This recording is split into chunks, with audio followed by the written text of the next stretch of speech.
puder participar conosco, todos estão convidados. Doe, colabore com esse projeto. São 400 refeições, mais de 100 litros de suco que nós distribuímos toda sexta-feira. Salmo 83, vamos ler a palavra do Senhor. Salmo de número 83. Pode me acompanhar aqui, Pedro? Pode ser? Salmo 83, se você trouxe a sua Bíblia. Se você olhar para o lado e ver que o seu irmão não trouxe, convide ele para ler junto com você a palavra do Senhor. Salmo de número 83, vamos ler o capítulo inteiro. Quem já encontrou, diga amém. Amém. Diz assim a palavra do Senhor: ó Deus, não estejas em silêncio, não cegue os ouvidos, nem fiques impassível, ó Deus, porque eis que teus inimigos se alvoroçam, os que te aborrecem levantam a cabeça, astutamente formam conselho contra o teu povo e conspiram contra os teus protegidos. Disseram: vinde e desraiguemo-los, para que não sejam nação, nem haja mais memória no teu nome, Israel. Porque a uma se conluíram, aliaram-se contra ti, as tendas de Edom, dos ismaelitas, de Moabe, dos agarenos, de Gebal, de Amon, de Amaleque, e a Filístia com os moradores de Tiro. Também a Assíria se ligou a eles, foram eles o braço dos filhos de Eló. Faz-lhes como fizeram a Midian, como a Cícera, como a Jabim na ribeira de Pison, os quais foram destruídos em Endor, vieram a servir de estrume para a terra. Fazem os seus nobres como a Oreb e a como Zeeb, e a todos os teus príncipes como a Zeba, como a Zalmunda, que disseram: tomemo-nos para nós, em possessão hereditária, as famosas habitações de Deus. Deus meu, faze-os como que impelidos por um tufão, como a palha diante do vento, como fogo que queima um bosque, como chama que incendeia as brenhas. Assim persegue-os com a tua tempestade, assombra-os com teu torvelinho, encham-se de vergonha as suas faces, para que busquem o teu nome, Senhor. Confundam-se e assombrem-se perpetuamente, envergonhem-se e pereçam, para que saibam que tu, a quem só pertence o nome de Jeová, és o Altíssimo sobre toda a terra. Todos digam amém. Amém. Oremos. Fala conosco, Senhor, nesse último dia da campanha, recebendo sabedoria de Deus, as reflexões dos Salmos de Asaf. Venha nos ensinar, Senhor, nos instruir, principalmente venha nos dar sabedoria nesta noite. Fala conosco, Senhor, em nome do teu Filho amado Jesus. Amém e graças a Deus. Todos digam amém? Amém. Quantos podem aplaudir o Senhor para o dia? Graças a Deus. Chegamos no fim de uma série de pregações, né? Foram quase 3 meses falando sobre Asaf. Aprendi muito com esses salmos.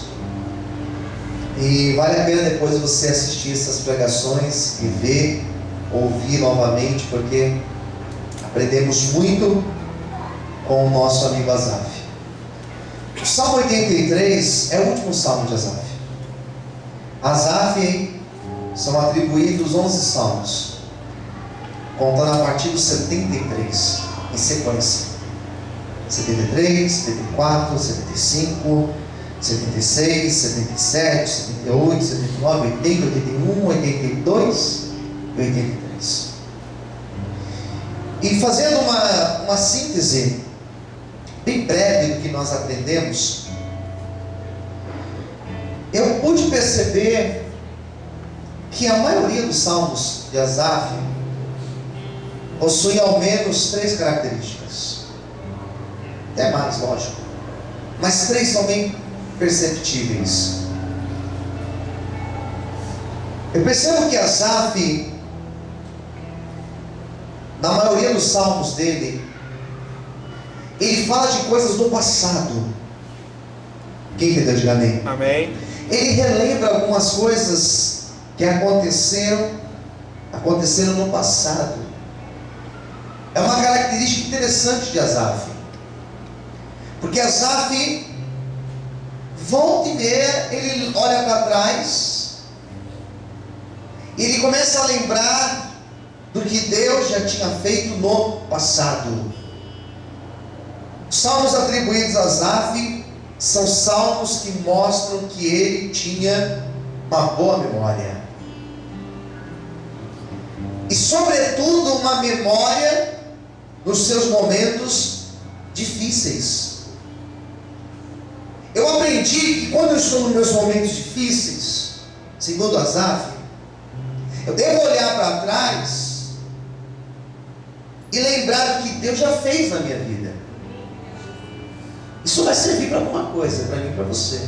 Quem entendeu? Diga amém. Amém. Olhar para trás e lembrar de alguns testemunhos, de algumas coisas que aconteceram lá atrás. Lembrar, por exemplo, de momentos em que Deus abriu uma porta para as nossas vidas. Isso é importante. Lembrar de livramentos que o Senhor nos deu. Lembrar de grandes bênçãos que o Senhor nos deu. É importante lembrarmos daquilo que o Senhor já fez na nossa vida. Hoje eu fui fazer uma visita na região da Avenida Paulista, Alameda Santos, um hospital que me fugiu o nome agora. São tantos hospitais que nem lembro mais. Mas eu sei que era Alameda Santos, número 764. O número, eu até lembro o número, mas não lembro o nome do hospital. E é impossível passar na Alameda Santos, não passar na Paulista e não lembrar da compra do nosso prédio aqui do lado. Porque o antigo proprietário mora na Avenida Paulista. Mora mal, né? Mora na Paulista. E nós assinamos o contrato de compra, a escritura, num cartório que fica na Alameda Santos. E todas as vezes que eu passo na Alameda Santos, eu lembro da grande bênção que o Senhor nos deu.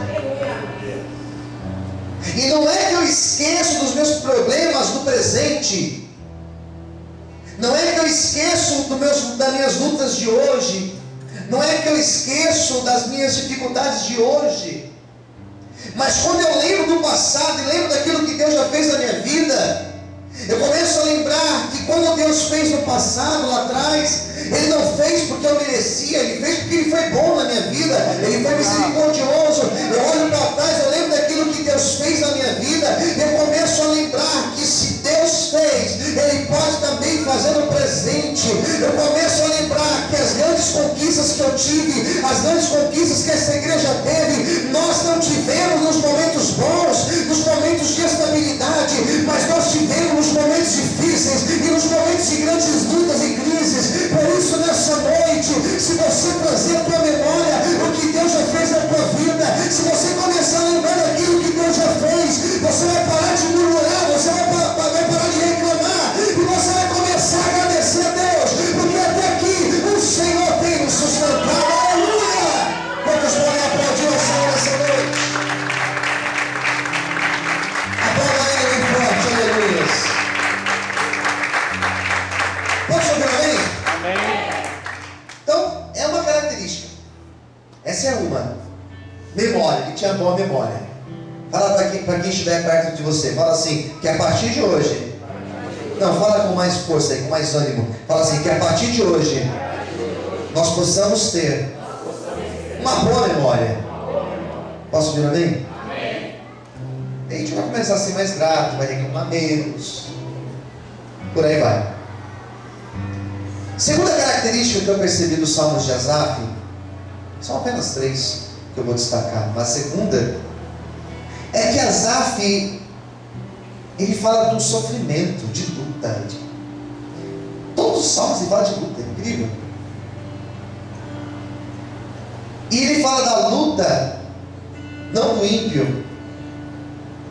Ao contrário, ele chega ao ponto de achar que o ímpio tem vida boa, em alguns aspectos. Não tem aperto em alguns aspectos. Quem entendeu, diga amém. Amém. Mas quando ele fala de sofrimento, ele vai falar do sofrimento daquele que é justo, daquele que anda na presença de Deus. Eu me recordo que nos últimos dias que eu ministrei, foi na semana passada. Hoje eu estava ouvindo a pregação da semana passada, coloquei ela no rádio hoje. E o Salmo 82 fala da injustiça. E quantas vezes parece que nós estamos como Asaf, com aquele povo que sofria injustiça, e chegamos a pensar que Deus não está vendo o que nós estamos passando. Mas será que você consegue acreditar nessa noite que Deus está vendo tudo? Amém. Quem crê nisso, diga amém. Amém. Deus está vendo tudo, Deus está ouvindo tudo, Deus sabe de todas as coisas, Deus tem percebido as nossas lutas. E Asaf, em vários momentos, ele vai falar da injustiça que o servo fiel a Deus passa, de situações de afrontas que nós passamos, de injustiça que enfrentamos na nossa vida. Mas sempre quando ele fala da injustiça, ele vai completar a ideia dizendo: mas Deus, Ele é justo. Aleluia. E eu quero hoje deixar essa palavra para você que está me ouvindo. Deus, Ele é justo, e a justiça de Deus, ela será manifestada na tua vida.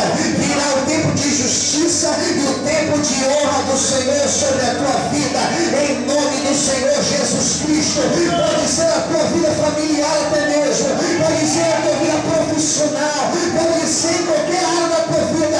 A justiça do Senhor, ela virá sobre ti, em nome de Jesus. É que você pode aplaudir e exaltar a Deus. Melhor aqui para mim. Amém, para mim, por favor. Fala para quem está ao seu lado: a justiça do Senhor, ela virá sobre ti. Posso ouvir amém? Daí vem a terceira característica dos salmos de Asaf. Resumo, hein? Resumo, pega essa. Sabe quando vai ter prova? Tem aquele resumo, semana da prova. Resumo, hein? Terceira característica dos salmos de Asaf. Em vários momentos Asaf fala que Deus estava em silêncio, que Deus não estava falando nada com ele. Amém, queridos? Amém? Amém. Esse silêncio de Deus para Asaf acontecia em alguns momentos de luta. Incrível como parece com a nossa história.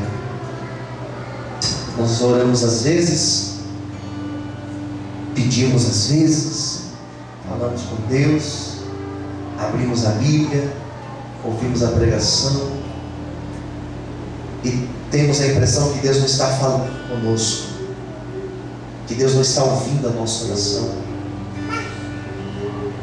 E eu quero nessa noite falar para você que em alguns momentos realmente Deus está em silêncio.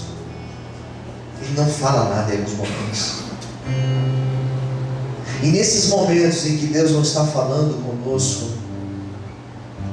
não significa que Deus não está te ouvindo.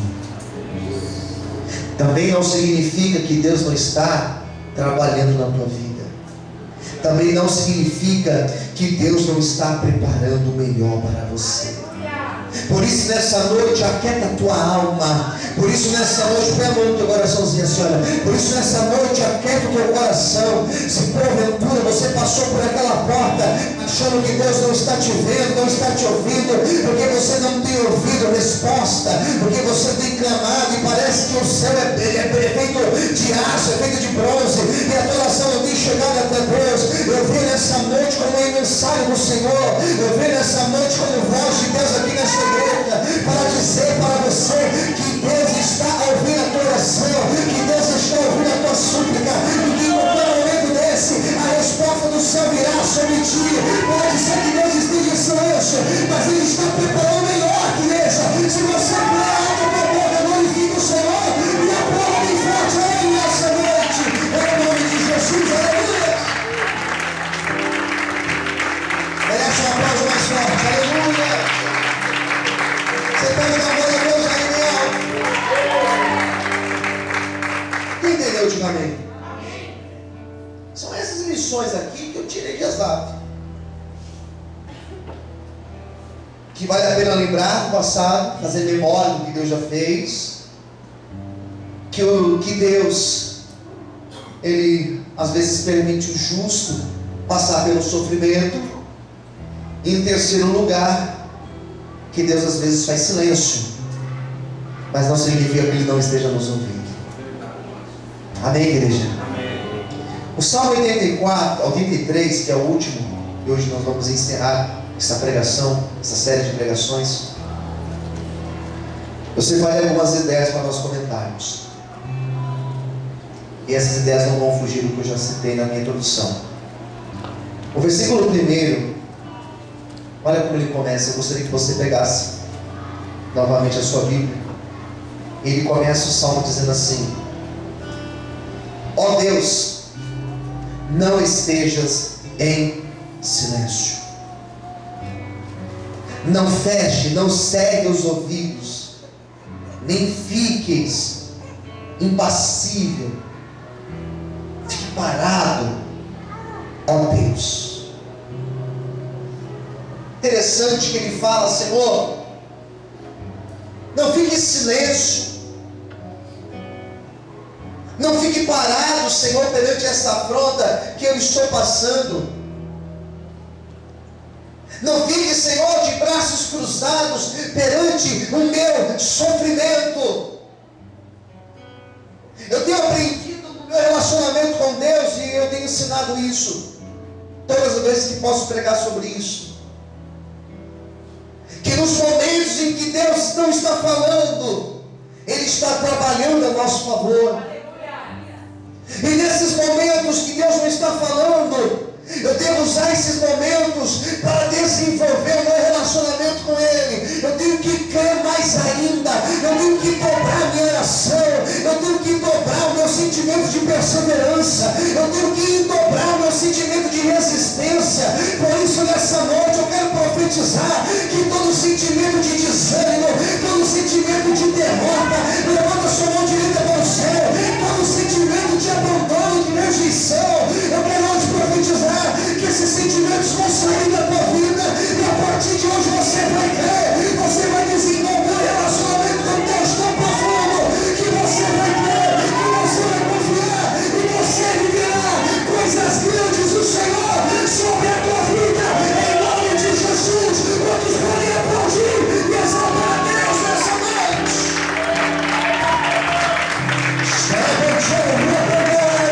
Feche os teus olhos agora, aplaude o Senhor, glorifique a Deus nessa noite, aleluia.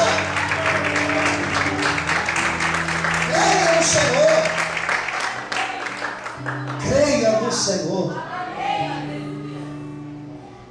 Segunda coisa, Ele vai fazer uma relação de países, de nações. Não sei se você prestou atenção. Do versículo 5 até o versículo de número 8, ele cita várias nações, vários povos.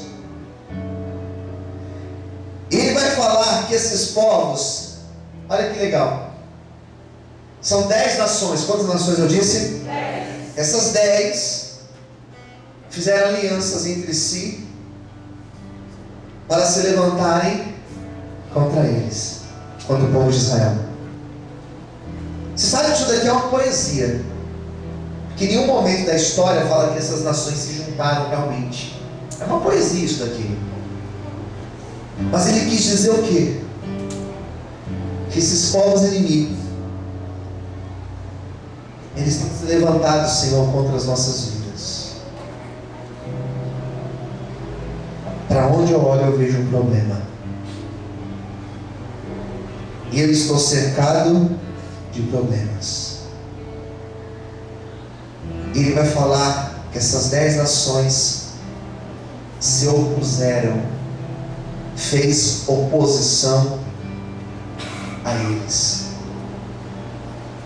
O servo de Deus, ele tem que estar pronto para viver oposição. Fala para quem estiver perto de você, diga assim, ó: os servos de Deus precisam estar prontos para viver oposição. Amém? Às vezes, olha aqui, a oposição será dentro da nossa casa.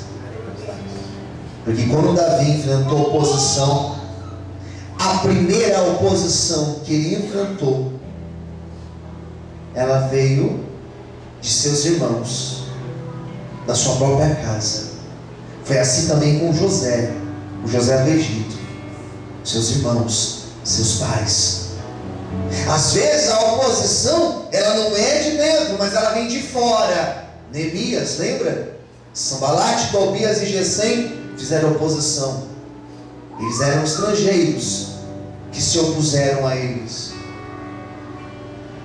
Nós precisamos estar prontos para ouvir críticas, para ouvir palavras de desânimo. Nós precisamos estar prontos para pessoas olharem para nós e elas falarem assim: olha, não vai dar certo. E você tem que ouvir isso, você tem que saber que isso não é Deus falando, mas isso é a própria boca do diabo falando para tentar te parar. O servo de Deus, ele enfrenta oposição. O servo de Deus, ele enfrenta situações na tua vida que são situações que vêm para te desanimar. Às vezes você está trabalhando num propósito e vem alguém com um balde de água fria para tentar desanimar você, para tentar parar os projetos de Deus na tua vida. São situações, são circunstâncias que se levantam para vir como uma oposição. E é o próprio diabo soprando no teu ouvido: não vai dar certo, não vai dar certo, não vai dar certo, não vai dar certo. Só que nesta noite, a palavra de Deus para mim e para você é essa: pode 10 nações se levantarem contra o servo de Deus, podem 1000 cair ao teu lado, 10.000 ao teu direito, você não é atingido, porque você é escolhido de Deus, você é separado de Deus, e todo levante e toda oposição vai cair por terra nessa noite, em nome de Jesus. Se você quer dar de palma e adora o Senhor essa noite. Onde podem aplaudir o Senhor bem forte? Aleluia!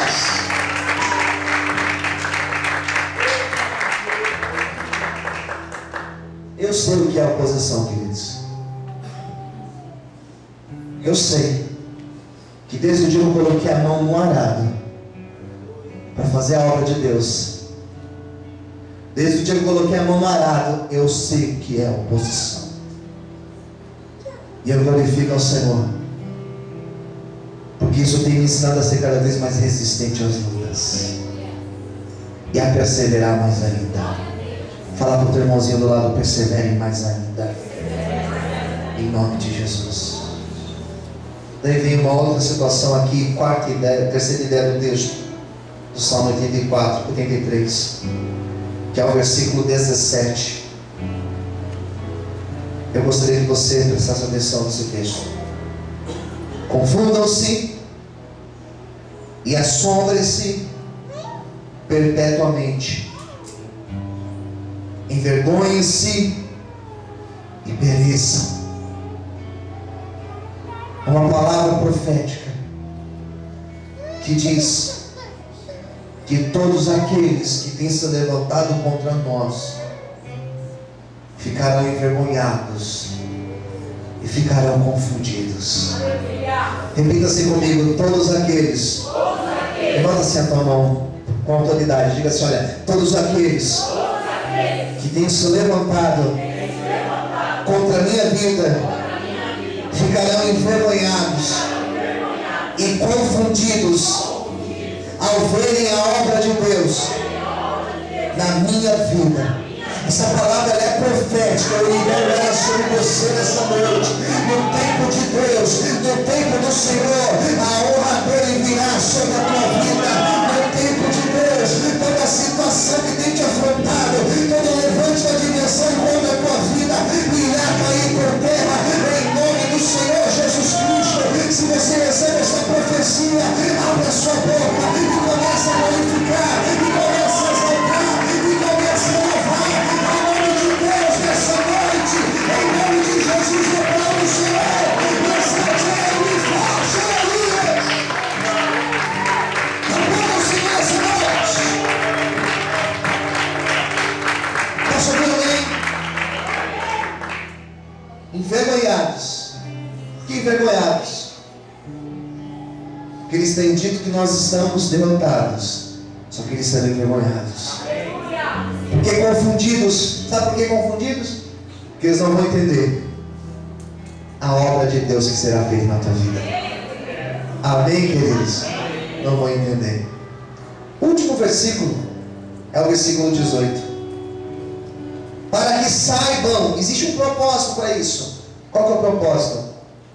Para que saibam que tu, ele aponta lá para o céu e fala assim: para que eles saibam que o Senhor, a quem só pertence o nome de Jeová, és o Altíssimo sobre toda a terra.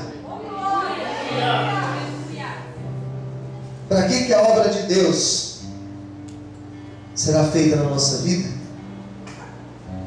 Para que o povo saiba que o Senhor é Deus, que o Senhor é o Yahvé, para que eles saibam que o Senhor é Deus sobre todas as coisas.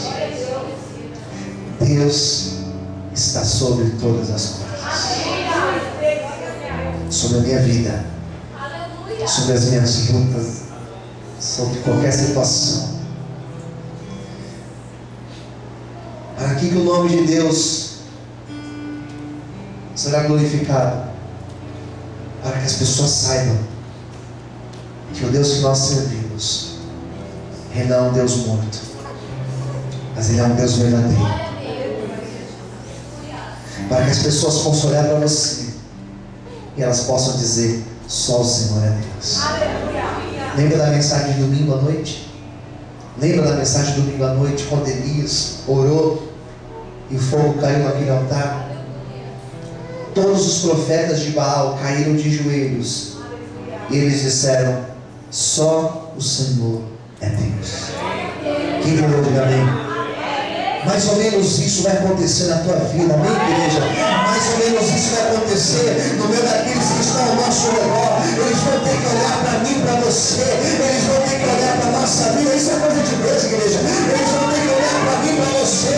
Eles vão ter que dizer: realmente o Senhor é Deus. Realmente o Senhor é Deus. Olha a obra que Deus fez na vida dessa mulher. Olha a obra que Deus fez na vida dele. Começa a receber, igreja. Conforme eu estou profetizando, você recebe aí. Vai ter gente olhando para mim, para você, e eles vão dizer: eu quero conhecer esse Deus aí, porque esse Deus é Deus verdadeiro.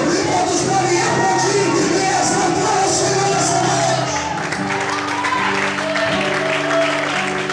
Merece mais fortes palmas ao Senhor.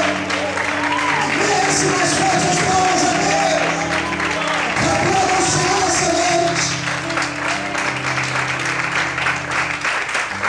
Para que o nome dele seja glorificado, para que o testemunho seja para exaltar o nome do Senhor. Por isso que quando você for abençoado, você não vai vir aqui na frente e falar assim: olha, foi essa igreja que me abençoou. Quando você for abençoado, você não vai falar que foi o pastor que me abençoou. Não, não foi o pastor que te abençoou. Não foi a igreja que te abençoou. Quem te abençoou foi Deus. Para que o único nome seja exaltado e glorificado. Amém? Quem recebe esta palavra, diga amém. Então, para encerrar, dê uma linda e forte salva de palmas e diga: Senhor, a minha vida é tua, Senhor. Aleluias! Ó Senhor, eu creio em Ti, eu confio em Ti, Senhor. Aleluia! Eu dependo de Ti, Senhor. Vamos orar. Vamos ficar em pé nesse momento? Fazer uma oração. Glória a Deus.